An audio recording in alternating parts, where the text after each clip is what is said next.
কালকে আমি সুন্দর একটা শাড়ি পরেছিলাম এবং শাড়ির একটা সুন্দর মেকআপ লুক করেছিলাম, আপনাদের সাথে শেয়ার করব আজকে। এই শাড়িটা আমাকে পাঠিয়েছে সাবলিন খান সাবিনা পেজ থেকে।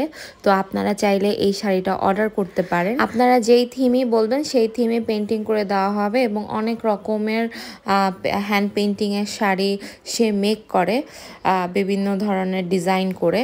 তো আপনারা শাড়িটা খুবই কমফোর্টেবল ছিল এবং খুব সুন্দর ছিল, আপনারা চাইলে অর্ডার করতে পারেন। তো আমি এই শাড়িটা পরে কিভাবে মেকআপ করলাম এটারই আজকে টিউটোরিয়াল নিয়ে আসছি আপনাদের সাথে। তো আমি ফার্স্টে স্কিনটা প্রিপেয়ার করে নিলাম, ময়শ্চারাইজার, সানস্ক্রিন এবং প্রাইমার দিয়ে আমার স্কিনটাকে ভালোভাবে প্রিপেয়ার করে নিলাম।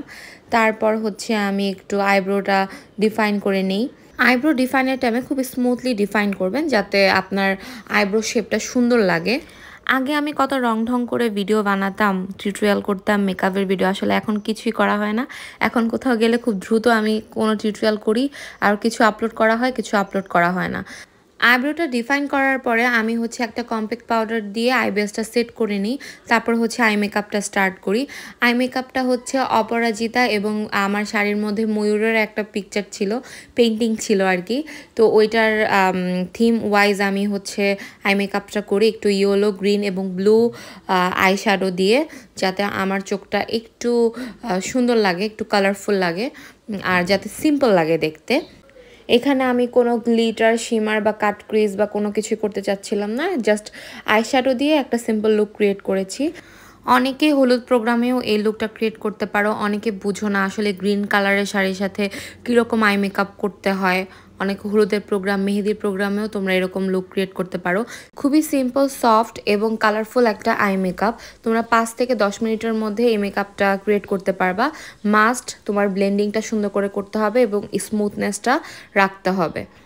আজকে এই টিউটোরিয়ালে আমি তোমাদেরকে বেজ মেকআপটা দেখালাম না, প্রায় আমি লাইভে বেজ মেকআপ করে থাকি, তোমরা দেখতে পারবে। যদি এই মেকআপের বেজ মেকআপটা দেখতে চাও তাহলে অবশ্যই আমাকে কমেন্ট করে জানাবে, তাহলে আমি তোমাদেরকে আলাদা করে ভিডিও পোস্ট করব। কারণ হলো ভিডিও অনেক বড় হয়ে যায় দেখে আমি শর্ট করে বেজ মেকআপের ভিডিওটা আমি এখানে অ্যাড করিনি। বেজ মেকআপের পরে ভালোভাবে কন্ট্রোল করে নিবে আর পুরো ফেসটাকে শার্প করে নিবে, তাহলে সুন্দর লাগবে। এবং এরপর হচ্ছে ব্লাশ দিয়ে তোমরা ব্লাশ, হাইলাইটার এগুলো সব কিছু দিয়ে ফেসটাকে সেট করে নিবে। আমি এই ভিডিওতে সেটিং স্প্রে ইউজ করতে ভুলে গেছি, আমি এই ক্লিপটাই নিতে ভুলে গেছি। লাস্টে আমি সেটিং স্প্রেটা ইউজ করি কিন্তু ক্লিপটা নিতে ভুলে গিয়েছি। তারপর হচ্ছে আমি আই মেকআপটা সবসময় একটু ইউনিক করার চেষ্টা করি এবং আই মেকআপটা যত সুন্দর করা যায় আমি ততই ট্রাই করি। আমি সিম্পলের মধ্যেও আই মেকআপটা যতটুকু সুন্দর করা যায় চেষ্টা করি যে চোখে যাতে সুন্দর লাগে। আমি সবসময় আই মেকআপের সময় নেই বেশি, বেজ মেকআপ করতে আমার তেমন সময় লাগে না। দেখতে পাচ্ছ শাড়ির সাথে আমার এই মেকআপের কম্বিনেশনটা অনেক সুন্দর লাগছে, সিম্পল হলেও আমাকে ভালো লাগছে দেখতে। তো আমি আমার ফেভারিট নিউ ঝুমকাটা পরে ফেললাম, আমার ঝুমকা অনেক ফেভারিট।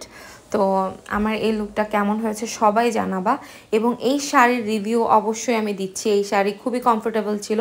আমি নর্মালি এরকম হ্যান্ড পেন্টিংয়ের শাড়ি ফার্স্ট পরলাম, কখনোই পরি নাই। আমি সবসময় সুতি শাড়ি অ্যাভয়েড করি কারণ আমি একটু ফ্যাট, আমি সবসময় একটু জর্জেট শাড়ি পরি। কিন্তু এই শাড়ি পরাতে আমাকে কিন্তু খুব একটা মোটা লাগছে না, খুবই মানে স্কিনের সাথে মানে শরীরের সাথে লেগে আছে, খুবই কমফোর্টেবল এবং দেখতেও অনেক সুন্দর লাগছে, মার্জিত লাগছে। আর পেন্টিংটাও অনেক সুন্দর হয়েছে। তোমরা চাইলে এই শাড়িটা অর্ডার করতে পারো, আমি লিংক দিয়ে দিব কোথায় তোমাদের অর্ডার করতে হবে। শাড়িটা আসলেই অনেক সুন্দর, দেখো আমাকে অনেক সুন্দর লাগছে, আমার নিজের কাছে আমার নিজের সাজলে অনেক সুন্দর লাগে। তো আমার লুকটা কেমন হয়েছে সবাই অবশ্যই কমেন্ট করে জানাবা এবং আমাকে লাইক, কমেন্ট, শেয়ার দিয়ে পাশে থাকবা। ইনশাল্লাহ আমি আরও নতুন নতুন ভিডিও নিয়ে, নতুন নতুন লুক নিয়ে তোমাদের সাথে চলে আসবো। আজকে এই পর্যন্ত, আল্লাহ হাফেজ।